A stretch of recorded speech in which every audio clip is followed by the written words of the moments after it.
right, well, let's start and talk about your playing days. What was it like to play under Coach Lombardi? Uh, it- if you had 50 players on the football team in 1959, there'd probably be 50 different explanations of what type of guy he was. Uh, he was very tough, very demanding, but I think what a lot of people forgot is that he took over an organization at that time that was almost destitute, and he had to do what he did. So I don't badmouth him. I don't praise him. I really appreciate what he did, and he really made it a strong organization. Biggest lesson you learned in that time of your life? Uh, Really nothing. I had a pretty tough college coach, very similar to Coach Lombardi, and he was demanding as Lombardi was, but I think he put forth the first week when he sent about three of them to the hospital that he was running the show and that we weren't going to accept losing.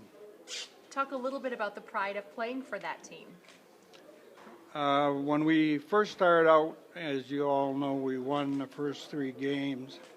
Then we had a losing spell. But the last four games, I think we really came together as a football team, and especially at the end when we beat San Francisco and the Rams, I believe we could have beat anybody in National Football League. We weren't, our record wasn't good enough to even play for it, but if we would have had a few more games, we would have been there that first year. Packers basketball, we don't hear a lot about that. Tell me a little bit about that uniform. A bunch of us got together and we had the uniforms made, and we traveled around and we played at various high schools and charity events. We played the Harlem Globetrotters in Milwaukee was our big game, and that was quite an experience. These guys could have beat us 150 to nothing, but we did play one quarter with a football, so we did all right there. Why is it important for you to see these items here instead of in your closet?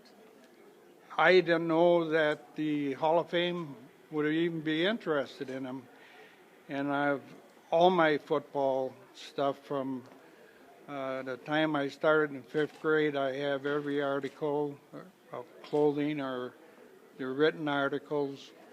I just have stacked it up over a year. I'm kind of a rat pack, and until Randy mentioned something about they didn't have this jacket. After 55 years, I'm not going to miss it in my closet. You mentioned that you still come here and visit it. Is it neat to look at all the memorabilia here? A lot of these guys that I played with, I know a lot of the older ones. Yes, it brings back some memories, stuff you forget about. I was kind of shocked when I was told that of our defensive team in '59, there's only 5 of us still walking. That kind of shocked me, but I hope I'm not the next one. I hope I had a few more years. Are you still coaching football? I know you plugged in at Ripon for a while. I retired when I was 73. It's a new generation, and I don't care for school boards and all that goes with it and all the politicking. I'm a football coach, not a senator from Berlin, Wisconsin. And speaking of Berlin, Wisconsin, I mean, hometown pride. You were able to come from Wisconsin and play for one of the greatest teams in football. Yeah, that was great. I told my mother when I was 6 that I was going to play for the Packers. And I can remember coming to Green Bay and walking into is that Old City Stadium, is that what it was? For 25 cents and watching Breezy Reed and some of those old guys play. Terrible football back in those days, but they were banging and knocking each other around, and then a few years later, I'm stepping on, which was, I guess, the new field here in Green Bay.